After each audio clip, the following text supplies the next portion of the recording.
जब हनुमान जी लंका में जा रहे हैं, लंका को ढूंढने के लिए, तो मैनाक पर्वत बीच में आता है कि आप विश्राम कर लीजिए, लंबी छलांग है, थक गए होंगे।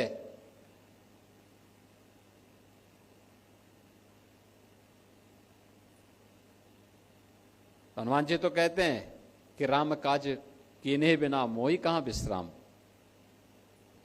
मैं राम काज किए बगैर मुझे विश्राम कहां से है।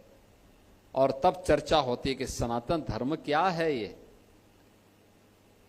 हनुमान जी समझा देते हैं उसको।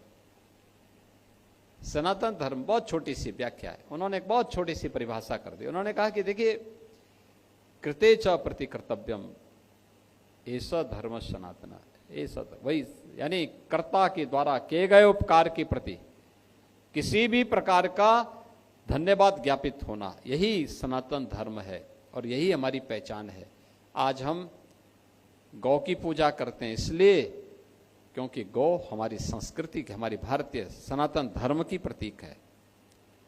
हम गंगा की पूजा करते हैं इसलिए क्योंकि जल ही जीवन है और नदी संस्कृति से ही हमारा सनातन संस्कृति पनपी है।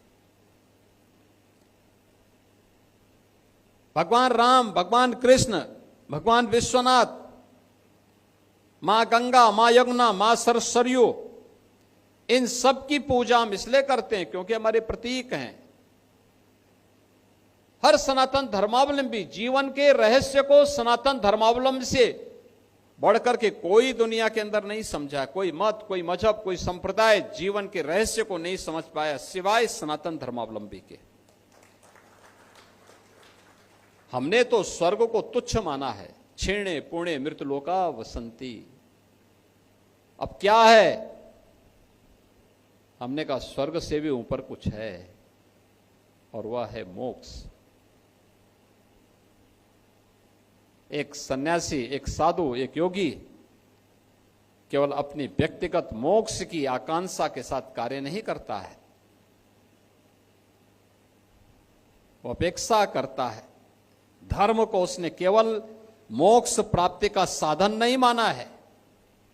उसने कहा इस जीवन में सांसारिक उत्कर्ष के लिए कार्य करूंगा, पुरुषार्थ के लिए साथ कार्य करूंगा, और मोक्ष इसके बाद जब मैं अपने सांसारिक उत्कर्ष के लक्ष्य को प्राप्त कर लूंगा तो मोक्ष स्वतः मुझे प्राप्त हो जाएगा। एक केवल भारत का ही सन्यासी कह सकता है, एक सनातन धर्मावलंबी